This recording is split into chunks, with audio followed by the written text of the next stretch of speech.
இந்த வார்த்தையினுடைய வேல்யூ மோசைக்கு முதல்ல தெரியல. ஓ, கர்த்தர் எழுதி கொடுத்த வார்த்தை அல்லவா, இந்த வார்த்தை உலகம் முழுவதும் இருக்கிற ஜனங்களுடைய வாழ்க்கையை மாற்றும் அல்லவா, இந்த வார்த்தை அநேக ஜனங்களை தேவனிடத்தில் திருப்பும் அல்லவா, பாவத்தை விட்டு விளக்கும் அல்லவா.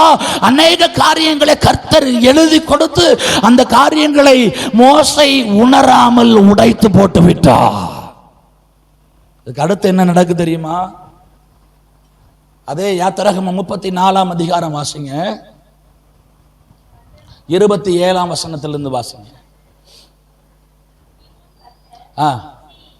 மோசையை நோக்கி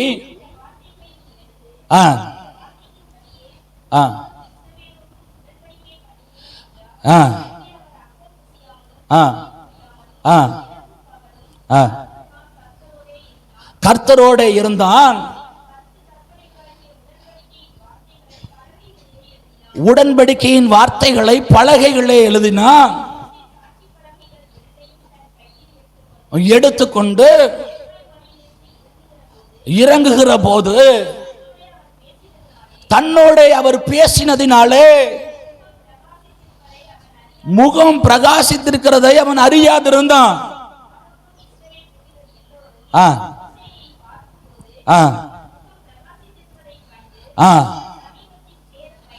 அவன் சமீபத்தில் சேர பயந்தார்கள். அல்லேலூயா.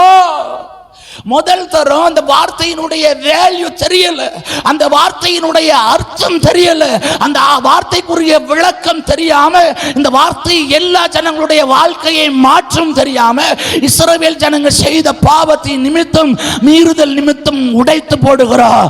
இரண்டாம் தரம் கர்த்தர் வாய்ப்பு கொடுக்கிறார். மீண்டும் மோசே சீனாய் மலைக்கு வா, என்னுடைய மகிமை மேல இறங்கும் என்று மோசையை மறுபடியும் அழைக்கிறார். மறுபடியும் போகும் பொழுது 40 நாள் உபவாசத்தோடு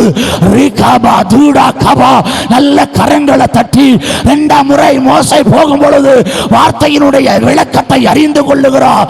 இவ்வளவு பெரிய மகிமையை உடைத்து போட்டோமே, இவ்வளவு பெரிய வல்லமையை உடைத்து போட்டோமே, இந்த வாட்டி ஜாக்கிரதையா இருக்க வேண்டும் என்று இரவும் பகலும் புசியாமல் 40 நாள் தேவ சமூகத்தில் இருக்கிறார்.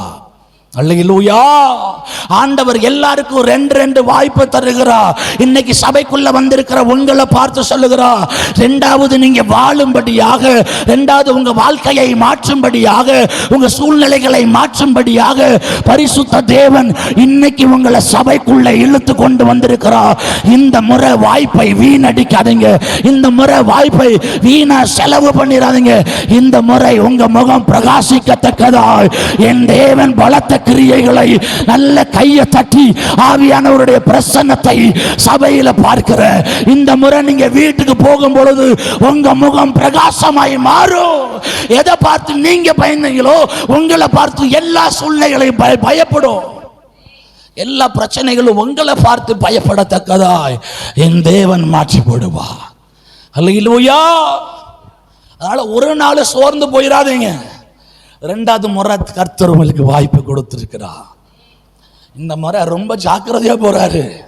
இந்த முறை ஏறும் பொழுது ஜாக்கிரதையா போறாரு, மேலே இருக்கும் பொழுது ஜாக்கிரதையா இருக்கிறாரு, கீழே இறங்கும் பொழுது ஜாக்கிரதையா இறங்கி வருகிறார். கர்த்தர் பேசுகிற அந்த வார்த்தை மோசையினுடைய முகத்தை பிரகாசமாய் மாற்றினது.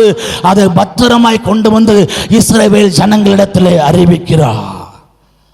10 கட்டளைகளை புரிஞ்சுட்டா உங்களுக்கு? நம்ம முகத்தை, நம்முடைய வாழ்க்கையை பிரகாசிக்க பண்ணணும்னா தேவ சமூகத்தில் அமர்ந்துருங்க.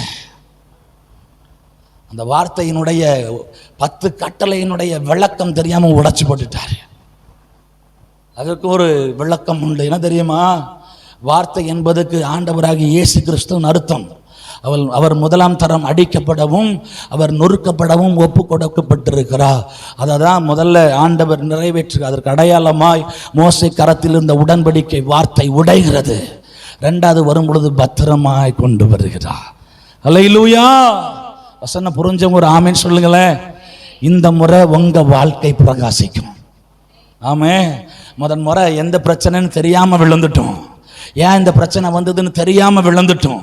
இந்த கடன் வாங்கினா இவ்வளவு பெரிய பிரச்சனையில சிக்கிருவோமான்னு தெரியாம விழுந்துட்டோம். ஆண்டவர் இன்னைக்கு விளக்கம் தருகிறா. உன் வாழ்க்கைக்கு இன்னைக்கு 2வது வாய்ப்பை தருகிற. என் சமூகத்தை பிடித்துக்கொள். தேவ சமூகத்திற்கு நீங்க வர வர என்ன ஆகும்னா உங்க முகம் பிரகாசிக்கும், உங்க பிள்ளைகளுடைய முகம் பிரகாசிக்கும், கணவருடைய முகம் பிரகாசிக்கும். 2ஆம் முறை இறங்கி வரும் பொழுது ஆரோனும் இஸ்ரவேல் ஜனங்களும் மோசேயின் முகத்தை பார்க்க பயந்தார்கள். அவ்வளவு பெரிய பிரகாசம்.